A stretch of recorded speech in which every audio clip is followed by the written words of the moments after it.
Bonjour et bienvenue dans la troisième émission de la Folie des mangas.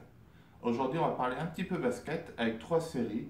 Certes, il y en a eu d'autres, mais ces trois-là sont celles qui ont retenu mon attention et qui généralement sont les plus connues en ce qui concerne le basket.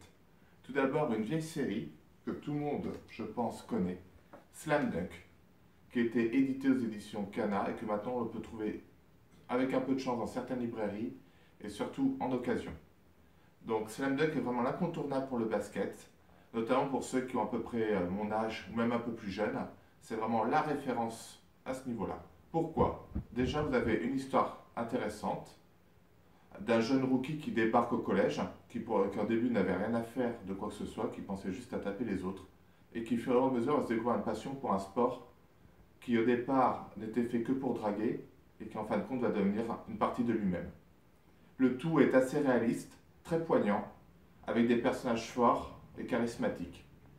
C'est vraiment la référence, c'est ce qu'il y a de mieux en ce terme-là pour cette époque. Ensuite vient un manga, édité aux éditions Glénat, Dream Team. Dream Team se veut dans la même lignée que Slam Dunk, mais en moins percutant, en moins dynamique et finalement en moins poignant. C'est certes très réaliste, mais surtout mou, et on accroche très peu avec les personnages malheureusement, et souvent se mélange un petit peu aussi. C'est dommage car la série a un bon fond, les mouvements sont très bons, le système du fait qu'il ne gagne pas tout le temps est aussi très bon, mais voilà, le tout est gâché par un petit peu de lenteur au niveau du scénario et un peu trop de comique qui tue un peu tout le reste. J'en viens ensuite à parler de Kuroko no Basket. Alors qui ne connaît pas Kuroko no Basket de nos jours? Tout fan de manga qui se respecte connaît au moins le titre. Après l'avoir vu, c'est autre chose. Alors il faut bien distinguer dans Kuroko no Basket déjà l'animé du manga. Certes, l'animé reprend très fidèlement le manga, mais l'animé, il ne faut pas oublier que c'est un animé et que donc des effets visuels sont rajoutés pour rendre le tout plus palpitant, plus fort, plus poignant. Alors que quand on lit le manga, le tout est beaucoup plus simple, épuré et donc plus réaliste. Certes, le tout est assez impressionnant, beaucoup plus que dans Slam Dunk ou Dream Team, mais n'en demeure pas moins réaliste et faisable. Nous reviendrons sur cela en fin d'émission. Les personnages sont très poignants, très forts, chacun peut y trouver un personnage qui lui correspond. L'histoire est intéressante, on sent vraiment une recherche au niveau émotionnel, et surtout on voit une très forte passion du basket comme dans Slam Dunk, ce qui n'est pas forcément présent dans Dream Team. Alors maintenant nous allons passer aux comparaisons.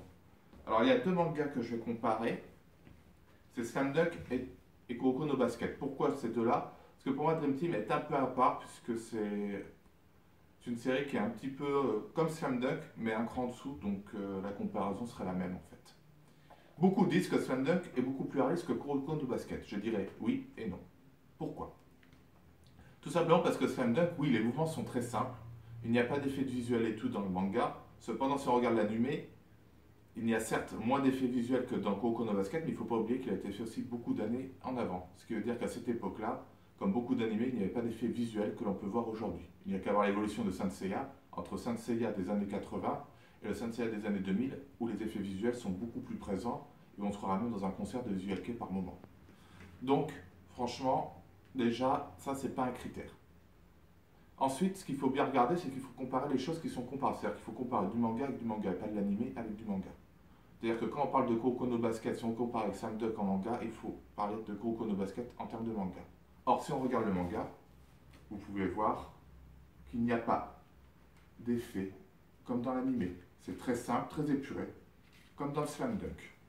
Certes, la génération Miracle paraît beaucoup plus impressionnante que les génies de Slam Dunk. Il n'en demeure pas moins que les génies de Slam Dunk, avant d'arriver à faire ce qu'ils font, il faut aussi un sacré niveau. Donc même les amateurs ne pourraient pas y arriver. Et quand on regarde certaines vidéos des joueurs de la NBA, on se rend compte qu'en fait l'auteur de Kuroko no Basket s'est tout simplement inspiré de joueurs de la NBA, que ce soit pour le Misdirection Flow, que ce soit pour le Angle Breaker, que ce soit pour le shoot d'Aomine. Donc en fait il n'a rien inventé. Tout ce qu'il a fait, c'est rendre le tout un peu plus dynamique et plus passionnant. Cela ne veut pas dire que Kuroko no Basket est meilleur que Slam Dunk. Je dirais tout simplement que Kuroko no Basket est la version moderne de Slam Dunk, avec une petite pointe en plus pour ma part. C'est vrai que j'ai une tendance à préférer les personnages de Kuroko no Basket à ceux de Slam Dunk, mais ça après c'est un choix personnel. Mais dire que Kuroko no Basket n'est pas réaliste et que Slam Dunk l'est beaucoup plus, cela serait faux. Il faut bien regarder de quoi l'auteur s'est inspiré, et quand on regarde les vidéos, on voit très bien que finalement, les deux sont aussi réalistes. Donc la différence ne se fait pas sur ce point de vue-là, mais plutôt sur le graphisme, sur l'histoire qui est très différente aussi, puisque là c'est la progression de quelqu'un qui finalement n'avait rien à faire du basket dans Slam Dunk et qui veut à tout prix gagner pour séduire une fille et pour battre quelqu'un qui l'énerve, qui lui est un génie. Et en fin de compte, il devient un passionné de basket. Or dans Kuroko no Basket, c'est presque l'inverse, puisque Kuroko est passionné de basket et justement il veut faire découvrir la passion du basket à ses adversaires. Donc le système n'est pas du tout le même. Entre un qui veut se mettre en avant et être une star et l'autre qui n'est qu'une ombre, on ne peut pas du tout comparer. Voilà, n'hésitez pas à dire vos avis. À la prochaine fois.